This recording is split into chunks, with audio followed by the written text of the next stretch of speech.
So what is the difference between income and wealth? Believe me, they are very, very different.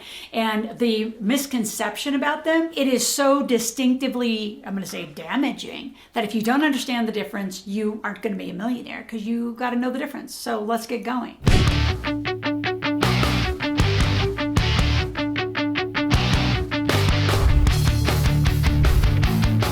So in this video, I'm going to teach you the difference between income and wealth. I'm going to teach you the difference between cash and cash flow. And I'm going to teach you, as Warren Buffett said, that disrupting your income to create more income and disrupting your lazy assets to create a lot of income. I always call it get off those lazy assets. I think it's a little more fun than what Warren Buffett calls it. But income will create your wealth. Let's get started. All right, so what's the difference between income and wealth? Well, income is that. It's income. It's money coming in. And I want to back up a little bit and talk about a P&L and a balance sheet. So a P&L is your profit and your loss, right? So if you're thinking about a company or making money, income is the money that you're making and expenses are the money that you're spending. Income minus expenses is your cash flow. Now, the other part of your financial statements, which is where your wealth is your assets minus your liabilities. Assets is everything that you own. Liabilities is everything that you owe. Assets minus liabilities is your net worth. And that is how we're coding becoming a millionaire. We're not talking about generating income as $1 million. You have to be really careful. There's all sorts of apps and social media where people are making these big audacious claims that they've made all this money. Well, I know some of those people that say, oh, I've made $1 million. Well, you spent $999,000 of it.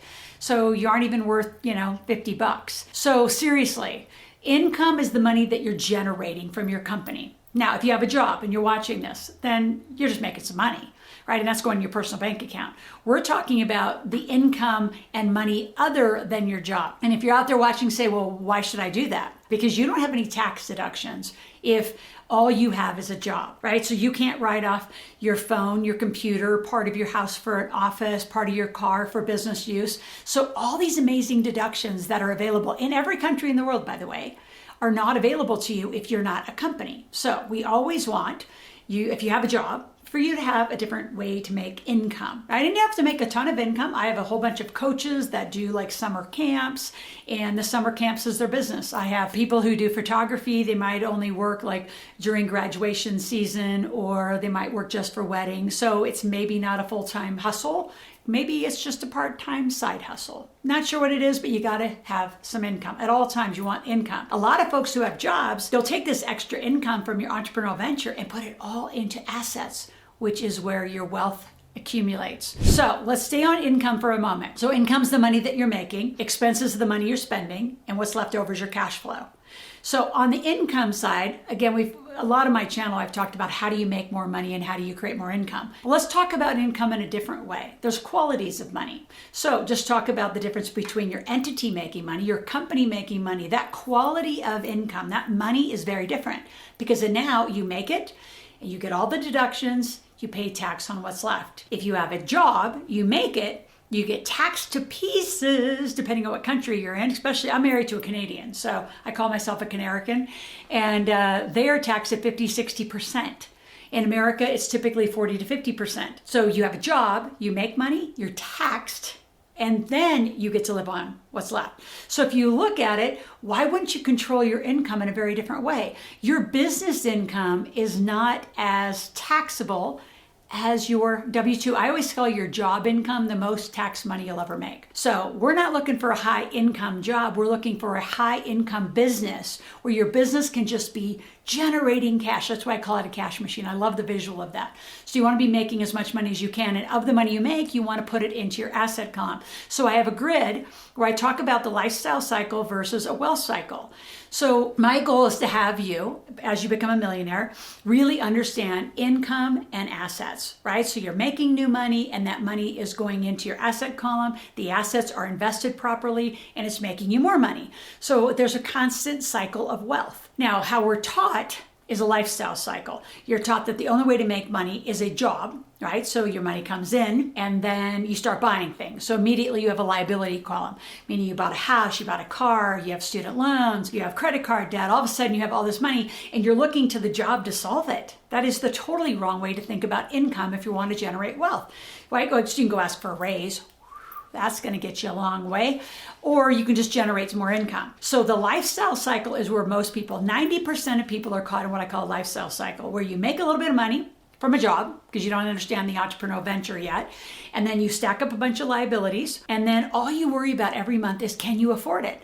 Think about it too. All the marketing in the world is designed to, can you afford it? You go into a car lot and the first thing they say was, what can you afford monthly? Infomercials, TV ads, right? They're not even like looking at a $49 item. They're saying, well, for 4 easy payments of $15, you can get it too. I mean, think about it. All of your life, most people are conditioned for, can you afford it? Versus how I'm going to condition you is generate as much income as you want to have the life you want. You can have anything you want. But if you get caught in a lifestyle cycle, huge liability, and all you're worried about is what that liability creates as a monthly expense to you, it's exhausting because all you're focused on is the negative. How much you owe other people. I want your whole mindset on a wealth cycle. What can you do to generate? What can you do to invest? So income to assets, right? Make it, invest it, make it, invest it. I want you to like grill that into your beautiful head. Make it, invest it, make it, invest it. When you actually create a wealth cycle in your life, your millionaire status is 3 to 5 years away. So let me help you create and understand income to wealth. See, ultimate wealth is this. You make enough money, you invest in enough assets that the assets are generating enough income that you never have to do active income again, right? That's ultimate wealth, is your investments are making enough cash flow. You don't have to work. You don't have to do anything. So how fast can we get you there? That is the question. I want you to comment right now on all the different ideas you have on how you could take your income and generate assets. Just make it up. I don't know. Make up some ideas. What could you do to make some more money? What could you do to invest some money? And again, the formula, which is going to give us some numbers to think about.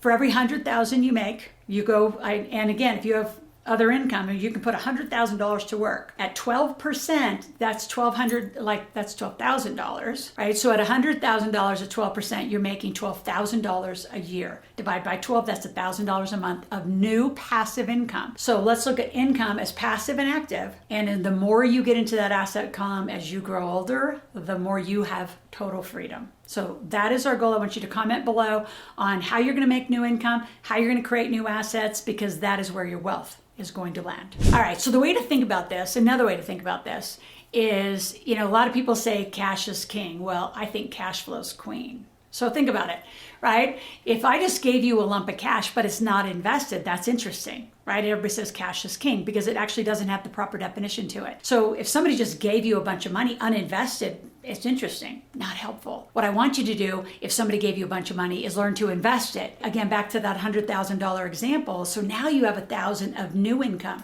Then go out, do your side hustle, do your business, make some more money, get another $100,000 invested. Now you got $2,000. Think about it. If you did that year after year, every other year, the amount of money that you can be making in your 40s, 50s, 60s, if you really do this right and create what I call that pattern of a wealth cycle, it's stunning. So again, cash, it can be king. Cash flow's queen. Love that. I don't want you living paycheck to paycheck. I don't want you even worrying about it. What I want you thinking about is, what can I do to generate more money in my life? You'll say, well, I don't need any more money. Yes, you do. What else do you want to do? What else do you want to, how else do you want to live? Stop living a compromised life. Let's get you making a lot of money. Income to assets. That's how I want you thinking. So I don't even care if you put a big bulletin board around you. I want you thinking income because I know how you're conditioned. You're conditioned that you have to get out of debt or that you have this whole debt structure. I'm not even worried about that. The other thing I want to teach you is I want you to stop making decisions, financial decisions around your income and your wealth on your checkbook balance. Your checkbook balance is just that. It's what it is today. So on the 1st and the 15th of every month, the problem with most people is you look at your checkbook balance and say, can I afford it? Well, you can afford anything you want if you have the skills and ability to make new income. So when you look at your checkbook balance, say, again, 1st and 15th, typically that's when you're paying more bills, you're going to have a lot less money. So if you needed to buy something and it's just that time of month, you're going to say, well, I can't afford it. I want you to say, coming soon, I'm going to make another 10, $5,000 a month. I'm going to make another $5,000 a month. I'm going to make more money and continue this wealth cycle. I don't ever want you to say you can't afford it. You can afford anything you want. You just got to get the pattern of your life straightened out. Now, what I want to offer you is my Millionaire Maker book. Now, we never, ever, ever, ever, ever do this, but we're going to. So what I want you to do is I want you to read up to chapter 3. And then I want you to come back and comment and say what you learned about chapter 3. Then the big book begins. There's 7 stories of 7 millionaire families that I've helped make. Which family is most like your situation? And then get back here and comment. Share it with a ton of people, because our goal is to make more millionaires out of this channel than we ever have. So to get my book, it's in the video description below. Click on the link and enjoy.